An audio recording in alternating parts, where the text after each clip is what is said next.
The sun rose over the quiet suburbs of Seattle, spilling golden light through the tall evergreens that lined the streets of Maple Valley. Jade House wasn't a mansion or a cafe. It was just a small, pale green craftsman bungalow with white trim and a wraparound porch. The kind of place that looked like it had been waiting for someone to come home for years. That someone was Jade. She woke up before the alarm, the way she always did now. 25. Freshly moved from Busan to the Pacific Northwest on a one-year work visa, chasing a job at a gaming company that made cozy indie titles. The first month had been chaos, jet lag, crying in the Target parking lot because she couldn't find the right kind of rice, calling her mom at 3 a.m. Seoul time just to hear someone speak Korean. But slowly, almost without her noticing, the house had started to feel like hers. Jade padded barefoot across the cool hardwood floor, pastel pink pajama shorts and an oversized yellow hoodie that still smelled faintly of the fabric softener her mom used. The morning was hers alone. No meetings until 10. She pressed play on her phone, and the new track from Healing Pop filled the living room.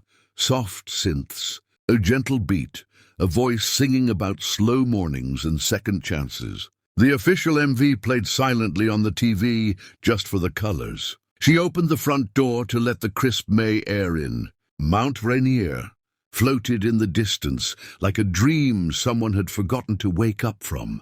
Jade smiled, small and real, the kind of smile that didn't need an audience. Coffee first. She measured beans into the little blue grinder her co-worker Sarah had gifted her. Welcome to Seattle. You're legally required to become a bean snob now. The machine whirred like a friendly bee. While it dripped, she knelt on the kitchen floor and opened the lower cabinet, pulling out the rice cooker she'd shipped from home. Today, she wanted something that tasted like childhood, steamed rice, a soft-boiled egg with soy sauce and sesame oil, some kimchi she'd finally found at H-Mart the next town over. The song looped. The chorus hit, something about how even the tiniest light can guide you home, and Jade felt her shoulders loosen.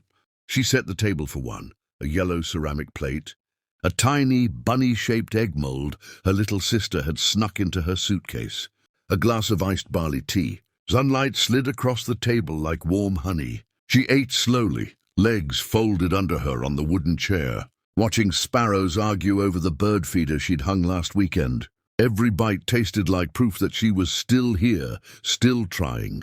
When the plate was clean, she carried it to the sink and let the hot water run over her hands, longer than necessary. The steam fogged her glasses. She laughed at herself for crying again, but it was the quiet kind of crying that felt more like relief than sadness. Back in the living room, she pushed the coffee table aside and rolled out the soft cream-colored yoga mat she'd bought on sale. The MV was still playing. The idol on screen wore the same yellow hoodie, dancing gently in a sunlit room that could have been this one. Jade followed along without thinking, arms floating like petals, hips swaying just enough to feel the music in her bones. She wasn't graceful. Her balance was terrible, and she almost knocked over the floor lamp twice. But it didn't matter. No one was watching. No one was grading her. When the song ended, she stayed on the floor, lying on her back, staring up at the ceiling fan turning lazy circles.